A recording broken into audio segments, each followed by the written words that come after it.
Hello everyone, आप सब कैसे हैं। मैं उम्मीद करता हूं कि बहुत अच्छे होंगे और अपनी पढ़ाई को बहुत अच्छे से कर रहे होंगे। मैं आकाश कुमार बढ़ाना आईसीटी वर्चुअल क्लासरूम में आपका बहुत बहुत स्वागत करता हूं मेरे प्यारे बच्चों।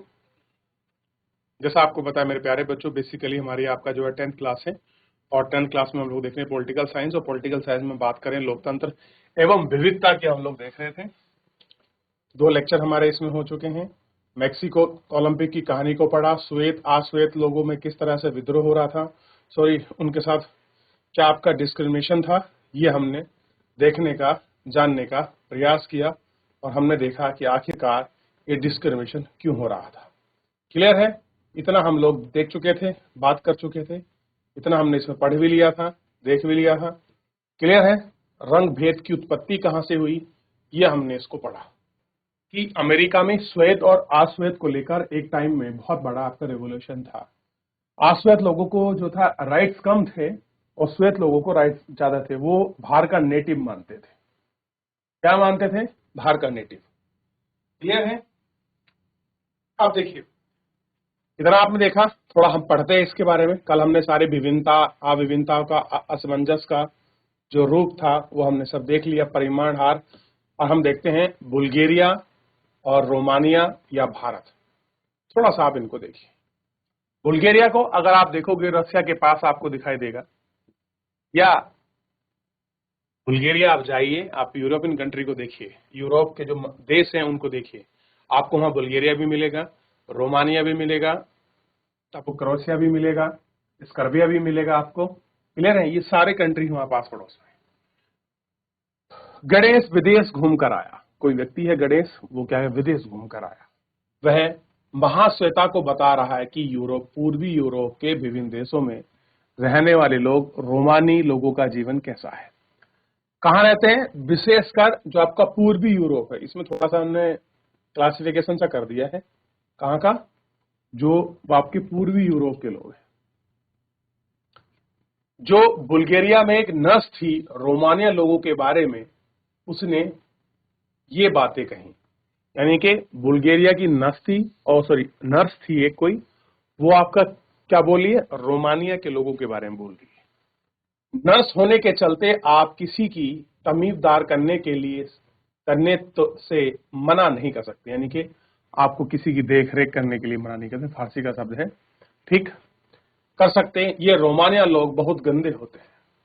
अब बुल्गारिया की महिला नर्स कह रही है कि जो रोमानिया के लोग हैं ये कैसे होते हैं, ये बहुत गंदे होते हैं। किसी के परिवार में किसी को जरा भी कुछ हो जाए, पूरा परिवार और पड़ोसी उठकर अस्पताल आ जाते हैं। कुछ भी हो गया, चलो हॉस्पिटल। और जब वे अस्पताल में होते हैं तो जुबान बंद रखना तो नहीं चाहते। वे जोर जोर से बोलते हैं, सिगरेट पीते हैं, चारों ओर राख और सिगरेट के टुकड़े फेंक देते हैं, दीवारों पर थूकते हैं। धैर्य तो उनमें होता ही नहीं है। हमारे डॉक्टरों को परेशान करते हैं, उनके साथ बदतमीजी करते हैं। दरअसल काली चमड़ी वाले लोगों की तरह ही हो लोग काली चमड़ी वाले लोग हमारी तरह ही नहीं है। उन्हें रंग पसंद भी बहुत अजीब गरीब है। जरा उनकी पोशाक देखिए, आखिर वे देश के बाकी लोगों की तरह क्यों नहीं रहते। फिर हम सब जानते हैं कि वे चोर हैं। मैंने लोगों को यह कहते सुना है कि रोमानिया के लोग अपना खून बेचकर जीवन चलाते हैं। इससे कोई अस्पताल का खर्चा नहीं उठा सकता। अमीर होने पर दौड़ते अस्पताल पहुंच जाते हैं। नेक बुल्गारिया करदाता के पैसों का इलाज उठाते हैं। अरे बुल्गारिया के वो लोग हैं नेक लोग, जो अपना टैक्स देकर पैसा देते हैं, उसी से ये अपना क्या कराते हैं, आगे बढ़ रहे हैं। ये बात कुछ सुनी सुनी सी लगती है महाश्वेता। गणेश ने फिर रोमानिया में रहने वाली रोमानिया मुर्दोजेनी के बारे में बताया कि जब वे 18 साल की थी, अस्पताल में अपने पहले बच्चे को जन्म दिया। उसके पास डॉक्टर या नर्स को देने के लिए एक पैसा नहीं था। अस्पताल में कोई भी उसे मिलने या देखने के लिए देखभाल करने नहीं आया। आखिरकार वह सफाई कर्मचारी ने, जो खुद भी रोमानिया थी, उसकी मदद की। उसके बेटा हुआ, उसे बच्चा हो गया। नर्स बच्चे को लेकर आई, बोली लीजिए, एक अपराधी और पैदा हो गया।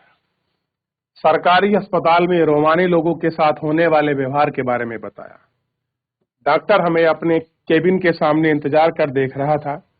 डॉक्टर ने कहा कि तुम्हें जांच करानी पड़ेगी, पहले नहा कर आओ। निश्चित रूप से मेरे शरीर से बदबू आ रही थी। गर्भवती के दौरान मैंने कूड़ेदान में खाना उठाकर खाया था। मुझे हरदम भूख लगी रहती थी। मेरे पति ने मुझे छोड़ दिया था। मेरे 2 बच्चे थे और तीसरा गर्भ में था। सामाजिक कार्यकर्ता ने मुझे खाना देने से मना कर दिया। प्रवास के समय मेरे पड़ोसी ने भी मेरी मदद की। मुझे अक्सर लगता था कि इन अस्पतालों में ना जाना अच्छा है। महाश्वेता ने गणेश की बातें सुनी और कहा, गणेश, इन चीजों को जानने के लिए दुनिया के दूसरे हिस्सों तक जाना की जरूरत क्या थी? यह रोमानिया बुल्गारिया की ही कहानी नहीं है। यह तो खैर रोमानी लोगों की दास्तान है, लेकिन यह सब तो हमारे यहाँ भी होता है। शासन द्वारा अपराधी घोषित जयराम पेश लोगों के साथ भी ऐसा ही व्यवहार हो रहा है। क्या आपको महाश्वेता की बातें सही लगती हैं? महाश्वेता कह रही है क्या बाहर मत जाओ, ऐसा हमारे देश में भी है। क्या आपको इनके इलाके में कुछ समुदाय को जानने रोमानी लोगों के साथ बर्ताव है? क्या आप पीछे लोग कैसे सुनते हैं? ठीक, और कह रहे हैं कि अगर जरा सा कल्पना करें तो आपको उनकी बातें सुनेंगी और उनकी बातें कैसे हैं आप उनको देखेंगे। बुल्गारिया में सरकार यह प्रयास करना चाहती है कि रोमानिया लोग बुल्गारिया के बाकी लोगों जैसे पोशाक नहीं पहनते या उनको देखते हैं। क्लियर है? ये हमको दिखाई देता है। क्लियर है? देख लिया आप लोगों ने? तो बुल्गारिया के लोगों की कहानी और रोमानिया लोगों की कहानी किस प्रकार है। पर इसके साथ यह भी सच्चाई है कि राजनीति में सामाजिक विभाजन की हर व्यक्ति की फूट पैदा नहीं करती है। हमने पहले देखा है कि दुनिया के अधिकार देशों में किसी न किसी किस्म का सामाजिक विभाजन है। कह रहे हैं किसी न किसी का सामाजिक विभाजन है। ऐसा विभाजन राजनीतिक शकल भी अख्तियार कर लेता है। लोकतंत्र में राजनीतिक दलों के लिए सामाजिक विभाजन की बात करना विभिन्न समूह से अलग वायदे करने पड़ते हैं। स्वाभाविक है कि बड़े समुदाय में उचित प्रतिनिधित्व देने का प्रयास करना, भिन्न समुदाय से उचित मांगों और जरूरतों को पूरा करने वाली नीतियां, इनकी कड़ी के हिस्से रखने, अधिकतर देश के मतदाताओं का स्वरूप और क्या है सामाजिक विभाजन के बीच एक प्रत्यक्ष सा संबंध दिखाई देता है। इसके तहत एक समुदाय ने अपनी खास तौर पर दल दूसरे को मुकाबले में ज्यादा पसंद करते हैं और उसी को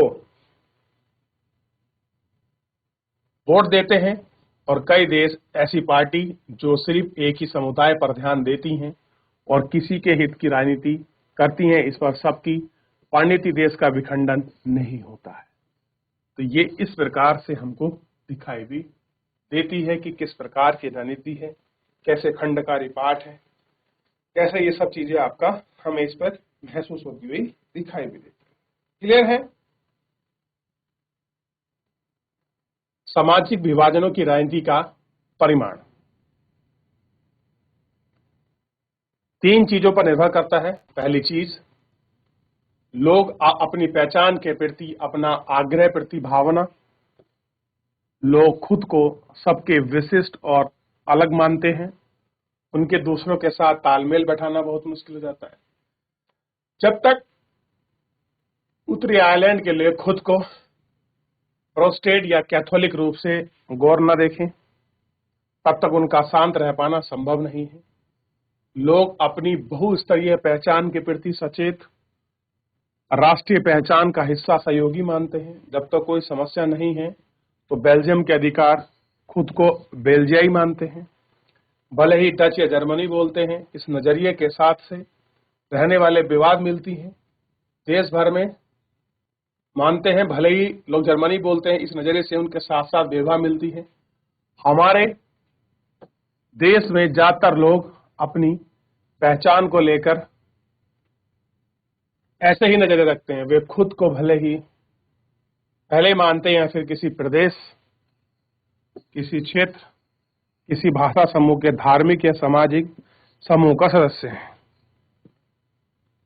दूसरी महत्वपूर्ण चीज यह है कि किसी समुदाय की मांगों को राजनीतिक मांग कैसे उठाएं। राजनीतिक दल कैसे उठते हैं। संविधान के दायरे में आने वाली दूसरी समुदाय को नुकसान पहुंचाने वाली मांगों को लेकर मान लेते हैं। श्रीलंका में केवल सिंगाली और तमिल समुदाय के लोगों की पहचान के खिलाफ यूगोस्लाविया में विभिन्न समुदाय के नेताओं ने अपनी जातीय समूह की तरफ से मांग रख दी है। उन्होंने सीमा के भीतर इसको पूरा असंभव बनाया है। ऐसा है, इनको पूरी तरीके से असंभव बनाया है। ठीक, देखिएगा, आगे बढ़े। चलिए आगे बढ़ जाते हैं।